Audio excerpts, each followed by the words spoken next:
It's 2 a.m. and you're still perfecting that dress you undercharged for. Tomorrow you'll post it. 3 likes, maybe 4. 0 conversations that actually matter.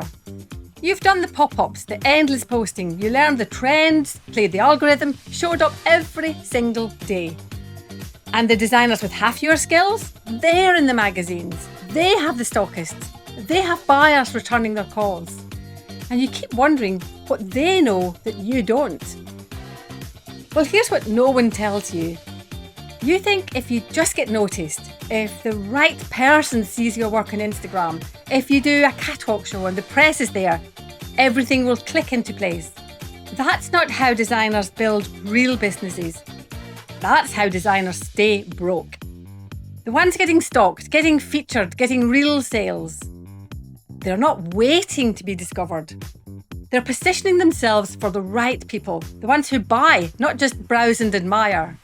Here's when everything changed for me. I was working on a new print in my studio when the phone rang, a British royal, personally calling me, wanting to place an order. And she became one of my very best clients. That wasn't luck. 3 months earlier, I stopped treating my shows just like another event and started planning them as a strategic showcase launch. Same budget, completely different system around it. Sponsors appeared, sales I didn't have to chase, features in top magazines, the ones that had never responded to my emails before. Here's what I couldn't see then. Every collection, every photoshoot, every lookbook, every engagement strategy. I was trying to prove I was good enough. Buyers don't want proof. They want to know you already know you belong. So you're on Instagram with everyone selling everything from handmade soap, coaching programs, print-on-demand t-shirts. And you're trying to sell luxury fashion? The same way they sell courses? Think about who actually invests in your designs. They're not scrolling for dopamine hits. They're not comparing you to 17 other designers in the same 10 seconds. They're making investment decisions and they need to experience you as inevitable. A catwalk show isn't a launch. A pop-up isn't a launch. They're just events. A launch is what happens in the weeks before, the day of, and the weeks after. It's who you invite, what you say to them, how you position what they're about to see, how you follow up with the right people in the right way. Most designers are paying a lot to be part of someone else's event, maybe one of 30 designers showing to a crowd that's there just to be entertained, not to invest. No one even knows your name. No one remembers who you are. The designers getting stockists, press, and real sales, they're not paying to be part of a crowd. They're planning a launch system where they're the headline designer and the event is just the centerpiece.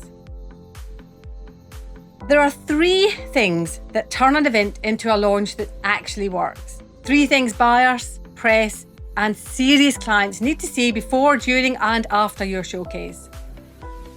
Most designers focus on the designs, the runway, the styling.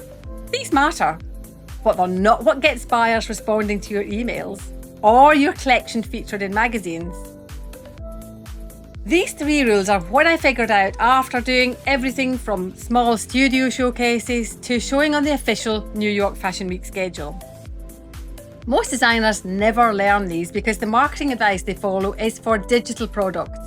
From people who've never stood in a showroom, never heard, "Oh, we'll leave it for now and come back next season," a dozen times. I've spent 30 years in this industry and I've listened to what buyers actually say and what they wish designers understood. What makes them write the purchase order or write you off. These 3 things aren't secrets. They're just invisible until someone who's been on both sides shows you. I'm sharing these 3 rules in a live session, not because you need more information, you're drowning in information, because you need to hear what no one's saying out loud. This will be a small group with real conversation. If you've been doing everything right and it still feels like you're shouting into a void, then this is probably for you. The link's below. You already know if this is what you've been missing. Either way, you'll stop wondering.